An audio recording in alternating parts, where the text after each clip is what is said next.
Hochma Text Project Podcast presents Season 1, Seneca's Letters from a Stoic by Lucius Annaeus Seneca. Translated by Richard Montgomery. Letter 63 on Grief for Lost Friends.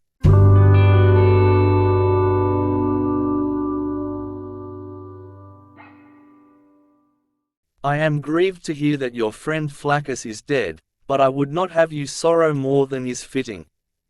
That you should not mourn at all I shall hardly dare to insist, and yet I know that it is the better way.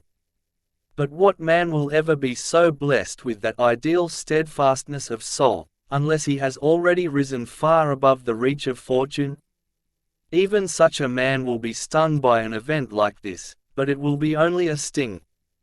We, however, may be forgiven for bursting into tears, if only our tears have not flowed to excess, and if we have checked them by our own efforts. Let not the eyes be dry when we have lost a friend, nor let them overflow.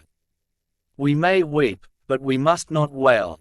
Do you think that the law which I lay down for you is harsh, when the greatest of Greek poets has extended the privilege of weeping to one day only, in the lines where he tells us that even Niobe took thought of food? Do you wish to know the reason for lamentations and excessive weeping?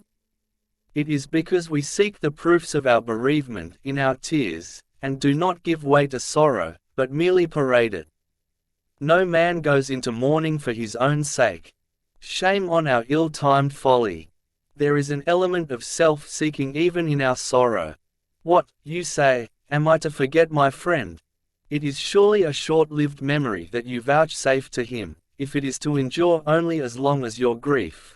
Presently that brow of yours will be smoothed out in laughter by some circumstance, however casual.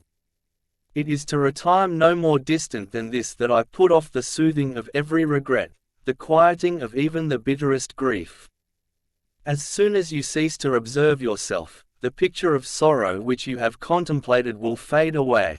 At present you are keeping watch over your own suffering. But even while you keep watch it slips away from you, and the sharper it is, the more speedily it comes to an end. Let us see to it that the recollection of those whom we have lost becomes a pleasant memory to us. No man reverts with pleasure to any subject which he will not be able to reflect upon without pain. So too it cannot but be that the names of those whom we have loved and lost come back to us with a sort of sting, but there is a pleasure even in this sting. For, as my friend Attalus used to say, the remembrance of lost friends is pleasant in the same way that certain fruits have an agreeably acid taste, or as in extremely old wines it is their very bitterness that pleases us.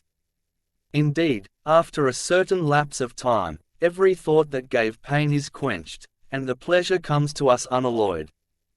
If we take the word of Attalus for it, to think of friends who are alive and well is like enjoying a meal of cakes and honey. The recollection of friends who have passed away gives a pleasure that is not without a touch of bitterness. Yet who will deny that even these things, which are bitter and contain an element of sourness, do serve to arouse the stomach? For my part, I do not agree with him. To me, the thought of my dead friends is sweet and appealing. For I have had them as if I should one day lose them, I have lost them as if I have them still. Therefore, Lucilius, act as befits your own serenity of mind, and cease to put a wrong interpretation on the gifts of fortune. Fortune has taken away, but fortune has given. Let us greedily enjoy our friends, because we do not know how long this privilege will be ours. Let us think how often we shall leave them when we go upon distant journeys, and how often we shall fail to see them when we tarry together in the same place. We shall thus understand that we have lost too much of their time while they were alive. But will you tolerate men who are most careless of their friends, and then mourn them most abjectly, and do not love anyone unless they have lost him? The reason why they lament too unrestrainedly at such times is that they are afraid lest men doubt whether they really have loved. All too late they seek for proofs of their emotions. If we have other friends, we surely deserve ill at their hands and think ill of them, if they are of so little account that they fail to console us for the loss of one. If, on the other hand, we have no other friends, we have injured ourselves more than fortune has injured us, since fortune has robbed us of one friend, but we have robbed ourselves of every friend whom we have failed to make. Again, he who has been unable to love more than one, has had none too much love even for that one. If a man who has lost his one and only tunic through robbery chooses to bewail his plight rather than look about him for some way to escape the cold, or for something with which to cover his shoulders, would you not think him an utter fool? You have buried one whom you loved, look about for someone to love.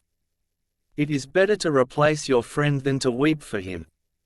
What I am about to add is, I know, a very hackneyed remark, but I shall not omit it simply because it is a common phrase.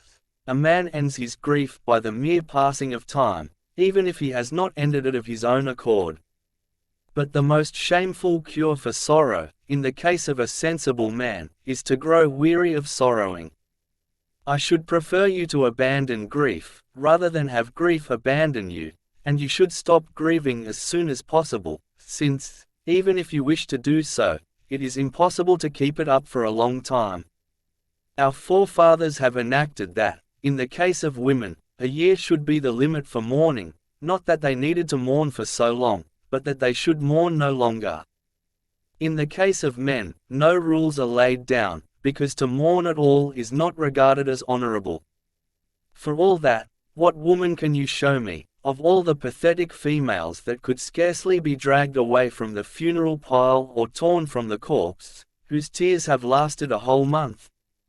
Nothing becomes offensive so quickly as grief. When fresh, it finds someone to console it and attracts one or another to itself, but after becoming chronic, it is ridiculed, and rightly. For it is either assumed or foolish. He who writes these words to you is no other than I, who wept so excessively for my dear friend Annaeus Serenus that, in spite of my wishes, I must be included among the examples of men who have been overcome by grief. Today, however, I condemn this act of mine, and I understand that the reason why I lamented so greatly was chiefly that I had never imagined it possible for his death to precede mine. The only thought which occurred to my mind was that he was the younger, and much younger, too, as if the fates kept to the order of our ages. Therefore let us continually think as much about our own mortality as about that of all those we love.